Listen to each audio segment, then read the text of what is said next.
Hi, Gary Bonnell here. Thanks for watching the videos. I've really enjoyed your comments, and hopefully I'm responding to everybody.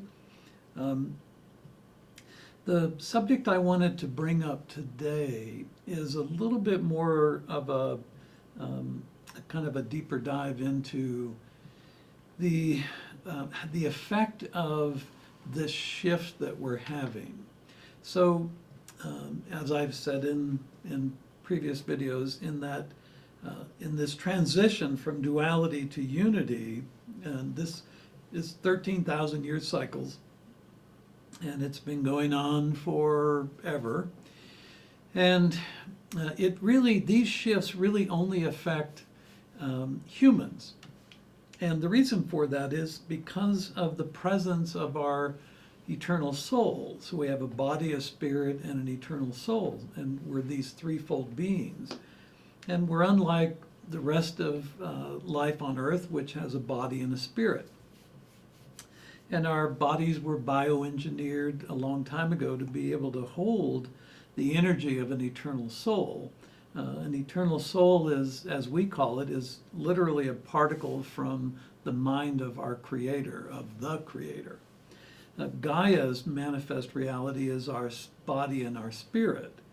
So the Creator gets to witness Gaia's manifest reality directly through the collaboration with our body and spirit. So what happens in a unity cycle is we go from duality into unity.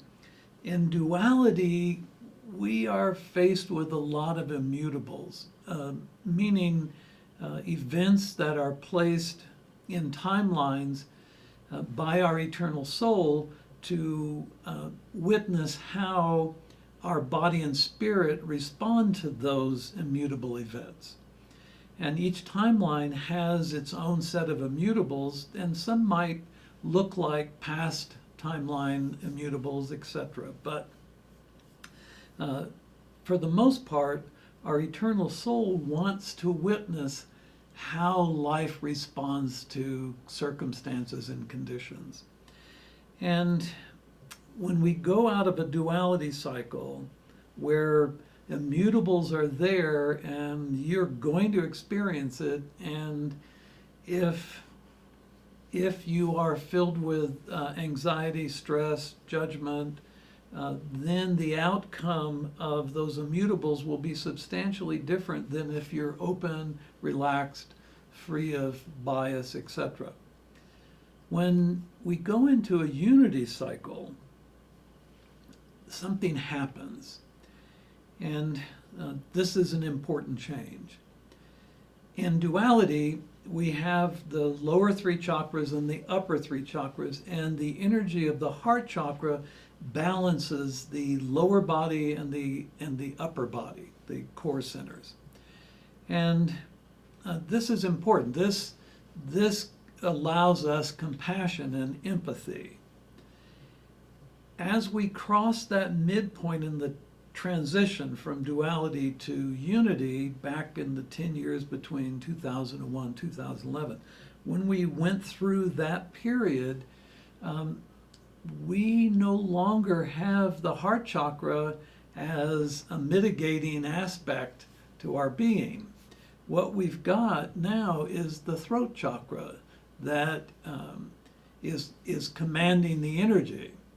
Now, what that means, and this is important, words are important. Everything you say is going to manifest in some form.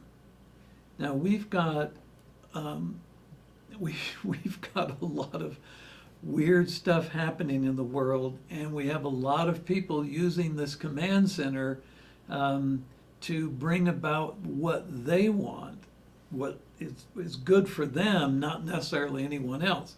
And that's where we're missing that compassion and that empathy aspect. So now each word you say is going to take a form. And because of that, the immutables that are in your future, the immutables that have been put in place, they are subject to those commands. you can alter immutables now. And this makes it a little bit harder to, when you're reading the Akasha for somebody, to give them absolute events that are going to unfold. We can talk about immutables that are there, but it's also important for them to understand that they have command over them. They're not subject to them the way they would be in a duality cycle. So what you say is extremely important to the outcomes in your life. If you have a great vision, or if you have a vision of what you want to achieve in this life, then, and you pair words to that, you command that vision, it's going to manifest. The only issue that would stop it from manifesting would be if you had an inner conflict with your vision. And a lot of times people have a vision to try to get away from some aspect of their life. That doesn't work. The vision has to be a clean vision, not built upon the past or not built upon trying to overcome some lack. So be really careful with your words.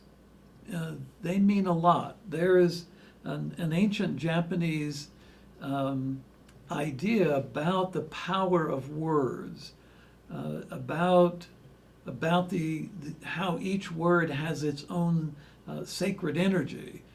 And this is why a lot of people who are on the path to enlightenment, or a lot of people who are going to a more expanded spirit awareness, they go on silent retreats. They go away from society and retreat into silence for a period of time to be able to sort out what it is that might be happening within them as to their inner conflicts, or what some people will still call, and I know this is not the perfect word, but it's one that works, and that's karma. We can clean karma from a past lifetime just on a word. We can do anything just on a command. And basically, and I've used this analogy for years, being a human on earth is like you going to a wonderful, very high-end restaurant. The maitre d' greets you at the door. It takes you to the table you absolutely wanted to have without question. You sit down, the head waiter comes up, tells you about any specials, and then you sit for a period of time sipping on maybe a cordial or a before dinner drink, and you select what you want. When the waiter comes back, you command, you state, this is what I want. The problem with most people is they'll ask for what they want, and then they see a tray of food go by and they go, wait a minute, I think I want to change my order, I think I want that. Most people are distracted. When you're in the restaurant, you don't need to know the waiter's name, you don't need to know the chef's name or the sous chef or the kitchen help. All you need to do is order off the menu. And this is so important in a unity cycle. Your voice is a command, and it sets energy into motion. That energy will come back to its source. If you have a lot of inner conflict that's involved in the command, then what comes back to you looks more like the inner conflict than the pure vision you had. So it's important to get rid of inner conflict, release judgment as much as you possibly can, and just use your voice. Every word you say is important. So please, I know this sounds a bit strange perhaps, but it's what's starting to unfold, and please be ready. You're going to see amazing things happen based upon the words you say. So, thanks for listening. I want to get back to you with other videos in the future, so please take care, and literally thank you for your comments and for watching the videos. I'm really enjoying this. Thank you.